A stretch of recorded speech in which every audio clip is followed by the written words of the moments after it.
E aí, pessoal, vamos conversar sobre algumas informações que estão rolando por aí. O treino do Grêmio, que surge uma dúvida e a discussão está de volta. É também preciso falar de fake news, porque tem algumas circulando fortemente, e falar de mais um menino que subiu. César Cidade Dias falando de Grêmio aqui no YouTube. Papo de gremista para gremista. Gente, vamos lá. Começar com as fake news? Vamos começar com as fake news.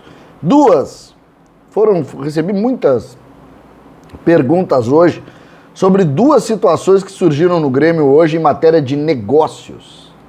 Isso mesmo. Uma envolvendo o goleiro Breno e uma envolvendo o atacante Nicão. A notícia envolvendo o goleiro Breno dá conta de uma possível venda do Breno para o Palmeiras.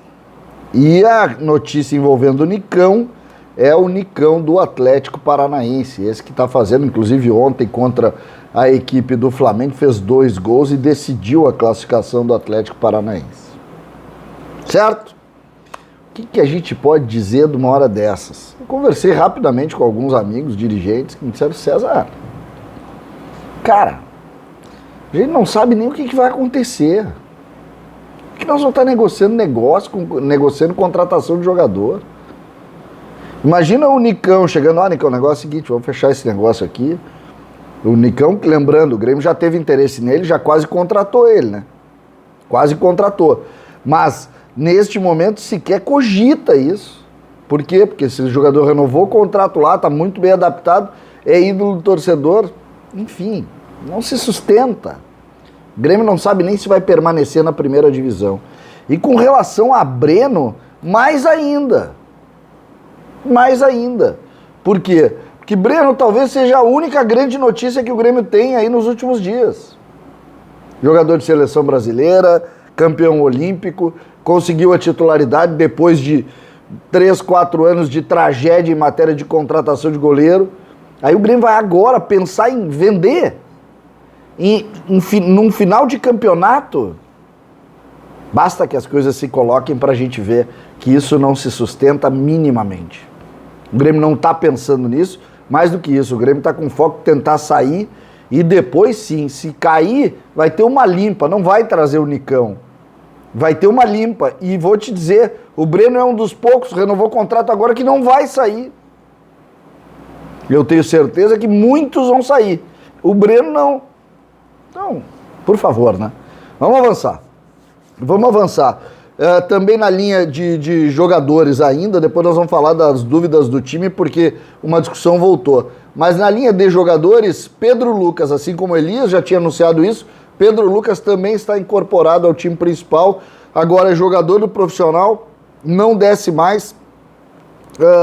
Não sei se vai estar na lista do jogo contra a equipe do Palmeiras, mas está incorporado ao time principal, Pedro Lucas. Então, do time de transição campeão brasileiro, Elias e Pedro Lucas. Até o Denis Abraão utilizou uma expressão que eu achei interessante. Ele disse: o Elias foi emprestado para o time da base, não o contrário. Então, é uma figura de linguagem, mas acho que é interessante da gente brincar com isso, porque os dois estão confirmados. E aí chegamos no que eu considero o principal conteúdo deste vídeo, que é a dúvida de Wagner Mancini e como ele vai levar o time do Grêmio para o enfrentamento contra o Palmeiras. E aí, quando eu fui buscar as informações, eu confesso para vocês que eu quase caí para trás. Por quê? Sabem qual é a dúvida que está sendo discutida internamente? Jean-Pierre por Lucas Silva. Isso mesmo. O que isso quer dizer? O Grêmio pode voltar a atuar com 3 volantes. A ideia, depois de pouco mais de 10 dias de trabalho de Wagner Mancini, é que o Grêmio precisa se fechar um pouco no enfrentamento com o Palmeiras.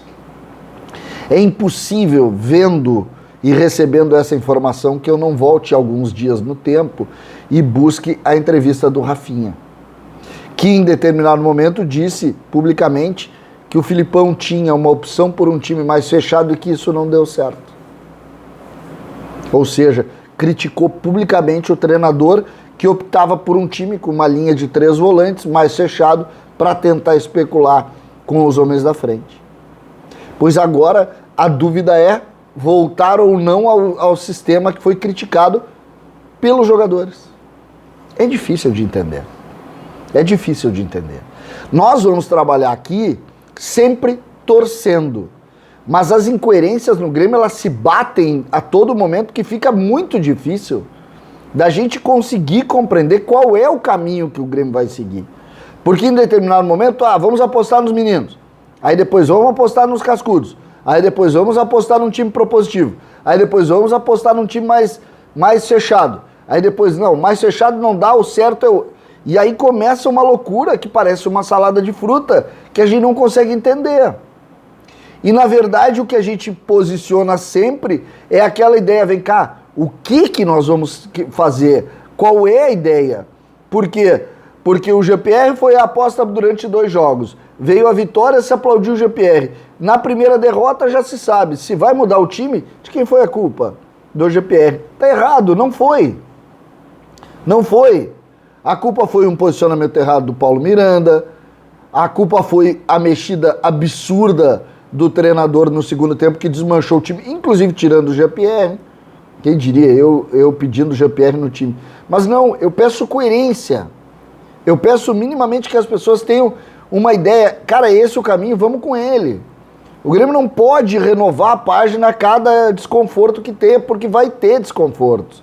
Lembrando, nós temos 12 jogos e tem que fazer 6 vitórias. Mais uma vez, nós estamos discutindo sistema de jogo. Se nós vamos jogar com uma linha de 3 volantes defensivos ou se nós vamos jogar mais de forma mais propositiva com meia. De novo. Algo que já foi, como eu disse há pouco, criticado publicamente pelo Rafinha. Então é difícil, é muito complicado. E quando a gente vê isso claramente no posicionamento, a gente fica mais receoso de que as coisas possam, de fato, não dar certo. O Grêmio vai ter Breno no gol, o Grêmio vai ter o Wanderson, o Grêmio vai ter a volta de Jeromel, o Grêmio vai ter Walter Kahneman e o Grêmio vai ter Bruno Cortez na lateral esquerda. O Grêmio vai ter Thiago Santos, o Grêmio vai ter Vijaçante e a dúvida, Jean-Pierre ou Lucas Silva. Jean-Pierre ou Lucas Silva. A única dúvida. Tinha uma dúvida que eu queria ter, mas parece que não tem. Douglas Costa aberto pela direita, Alisson pela esquerda e na frente Diego Souza. No banco de reservas, Elias. Essa que era a situação que eu queria colocar o Grêmio. Eu queria que o Elias jogasse para sempre pressionar a zaga do adversário com velocidade. Algo que o Diego Souza não tem, algo que de alguma maneira o Douglas Costa não usa profundidade porque vem para dentro. O Elias daria essa profundidade, jogando principalmente com o GPR, com o Douglas, para tentar acionar o ponto futuro de um jogador que vai arrastar a zaga do adversário. O Diego Souza não vai fazer isso. O Diego Souza, se o Grêmio conseguir se aproximar das linhas, joga bola para a área para ele tentar resolver com a cabeça, algo que ele faz muito bem e que a gente vai torcer muito que ele resolva. Mas, tirando isso, o que a gente tem é esse posicionamento. Então eu espero, sinceramente, que o Grêmio se resolva. Porque sem convicção, ninguém vai a lugar nenhum. E o Grêmio está se mostrando um ambiente confuso a toda a decisão. Essa é só mais uma, mas a gente tem visto claramente um Grêmio com muitos problemas e isso, convenhamos, é difícil da gente tentar abraçar. Nós vamos torcer, nós vamos na arena, nós vamos estar juntos, nós vamos sempre nos posicionar nesse sentido. Mas eu espero, sinceramente, que essas coisas se renovem para que a gente consiga sair dessa situação. Que o Mancini escolha bem e que, principalmente, não faça com que o ambiente, mais uma vez, se volte contra o trabalho do treinador. César Cidade Dias, falando de Grêmio aqui no YouTube.